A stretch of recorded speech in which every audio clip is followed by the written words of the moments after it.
Hello and welcome to the second video of Investing Not Rocket Science. In my first video, I defined a portfolio framework. The objective of the investment portfolio is to beat inflation and an equity index. The value of the investment is 1 million US dollars. I intend to invest into equities and bonds, and I intend to actively manage this portfolio through market cycles without the use of leverage. The time horizon that I have for this investment portfolio is greater than 5 years, and I intend to invest into the developed and emerging markets. The benchmark that I have selected for this portfolio is MSCI Investable Market Index. The regional weight of the United States is 60% on this particular index, and that is where we are going next. We're going to evaluate the largest stocks on the US markets. They call the mega caps, which are Amazon, Apple, Google, and Microsoft. I'm going to evaluate and check if all of these or any of these can be a part of my investment portfolio. Let's move on. The company financials. The blue line, the blue graph here is market cap, and the revenue is in dark green. I can see that Apple is trading at about 6.5 times its revenue. Amazon is at about 2 times its revenue, and Google is at about 4 to 4.5 times its revenue, and Microsoft is at about 10 times its revenue. So that makes Google and Amazon slightly more attractive than Microsoft and Apple. However, these are not the only two matrices that we're going to use to evaluate. Let's look at net income. $95 billion for Apple shareholders in the last 1 year, minus 2.72. So Amazon's posted a loss in the last 1 year. Google at 60 billion US dollars and Microsoft at 67 billion dollars. Let's look at something like interest expense, for example. Apple has an interest expense of about $3.24 billion annually, Amazon at about $2.3 billion. Google has the least interest expense at $357 million dollars, and Microsoft has $2 billion dollars of interest expense annually. Okay, so this is important because, particularly in a rising interest rate scenario where the Fed is raising interest rates almost at every FOMC meeting, you want to see how much that's going to increase the interest expense on in the companies that you hold in your portfolio, because that's going to reduce the net income. Debt to equity, we see Apple at 200%, which means it has twice the debt as it has equity, which is uh, which is a lot of debt for Apple. However, its return on common equity at about 147% is almost unmatched. Right, while Google and Microsoft at about 23.6 and 39.3%. And Amazon is negative at 1.9%. Okay, in terms of debt, we see Google has the least amount of debt at 11%, and Microsoft is at about 42.6%. All right, so these are the two companies that would be least impacted, particularly Google would have the lowest impact in a rising interest rate scenario. Okay, in terms of current ratio, it's all at about zero point 0.9. Google's at about 2.4 and Microsoft at 1.9, which means they do have assets which they can put into working towards generating more revenue. Okay, let's move along to valuation and volatility. The price earning ratio of Apple is at about 25. Amazon is negative. That's because they posted a loss. Google is has the lowest price earning ratio at about 20, and Microsoft at about 30. So this goes in line with the revenue multiple. Microsoft is the most expensive stock, whether top line or bottom line. PEG ratio, which takes into account not only the price earnings but also the growth. And we can see that all these companies are negative. That's because the revenue and earnings have decreased in the last 1 year. Amazon is positive only because of the fact that both values, the PE ratio as well as the growth, has been negative. So that's the only reason why it's more of a mathematical error there, I think, for Amazon. Otherwise, this would be negative too. Um, However, comparing the PEG ratios for all four stocks, we see that Google has fallen the least. So that makes Google really attractive, at least from my perspective. Next up, what's the volatility of these stocks? All of these stocks trade above 35% of volatility, with Amazon at about 50% volatility in the last 1 year, which means that if I buy Google today, there's a good chance that Google may fall 40% in the next 1 year. So the question I need to ask is, even if I see value in the stock, am I willing to take that kind of risk? Okay, let's see some trends in the financials. Revenue growth has been falling for all four stocks. So, from the 20, 30, and 40% growth that these stocks have seen since 2020, and particularly in 2021 and 22, we see that those trends have now begun to fall to the single digits.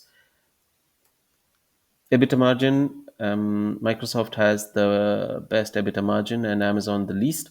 However, all trends are pointing negative quarter on quarter, okay, except for Amazon. So, has it really bottomed out, or is next quarter going to go lower? That's going to be the key question to look at. Most analysts expect that the negative growth should bottom out in the first quarter of this year. We shall have to see. Inventory, as expected, Amazon has the highest inventory. Apple's inventory is beginning to rise quarter on quarter as well. This is not a very good sign for Apple. The good part for Amazon is, although it holds large inventory, and that's mostly because of the its business, that is now beginning to fall. So, which means they're selling off their inventory, which is a good thing. Google and Microsoft have negative trends in the inventory, which is standard, I suppose. Capital expense, again, Amazon has seen the largest capital expense in the last 2 years. All of these expenses are now going to come into their P&L, and in the form of depreciation or amortization, which is basically going to reduce their profitability, which is probably what we are seeing now. We see Apple's capital expense beginning to slightly increase here, and Microsoft's pretty much flat, and Google also showing some sort of a tick up in capex. Capital expense is not always a bad thing. It just depends on how much of capex a company is putting into growth within the company and to grow or maintain their revenues. Interest expense. Now, this is interesting because this directly impacts the profitability as well. We see that Apple's interest expense is pointing upwards, and that's a clear reflection of the interest rate scenario as well. And the same with Amazon. While Google's interest expense is falling, and Microsoft is kind of flattening out here quarter on quarter. This may begin to rise if interest rates continue to increase. Cash from operations, very important to see how a business is run, and that is dependent on how much of cash it generates from its operations. Except for Amazon, we see that and in the quarter on quarter data, except for Amazon, all other companies are showing some sort of a negative growth in cash from operations. Amazon has, since June, the cash from operations is showing a rising trend, which is a very good sign for Amazon. It's healthy for the business to show a flattening or increasing trend in cash from operations. Okay, now this could also be because the fact that revenues have also fallen for all of these companies in the same time period. Okay, moving along. Let's look at a valuation in terms of its discounted cash flow. Now, I'm using Investing Pro for this information, and according to the DCF analysis, I see that Google has the largest upside. Its fair value is at about $142, so it has about 48% upside from its current price. Amazon and Microsoft are a close second with 14 and 21% for Amazon, and Apple's already trading above its fair value according to the DCF analysis. Okay, so that makes Google the most attractive stock here for me at this point in time. It's not that I'm going to completely, it's not like I'm going to never look at Apple, Amazon, or Microsoft, but I would rather put them on some sort of a watch list and come back to it when, this looks more attractive for these companies. Particularly Amazon, I'm going to be keeping an eye out out for. Even though they posted losses, I see that some of those matrices, they have bottomed out, especially cash flow from operations. However, their interest expense is also rising because of the rising interest rate scenario. So that's something to watch out for. Okay, let's look at the charts. Uh, all four stocks seems to have pretty much covered in the since the end of 2020. They're all moving along the same lines, except for Amazon, which has fallen the most. Okay. So, what is it that I'm going to do at the end of this evaluation in terms of portfolio action? I intend to buy Google today, so I'm going to do that when the US markets open. I'm going to put Apple, Amazon, and Microsoft on my watch list, and I will come back to them and look at investing into these companies or adding them to my portfolio when the fundamentals look slightly more attractive than it is today. Right. In the next video, we're going to evaluate stocks from the engineering and automation sector. Thank you for watching.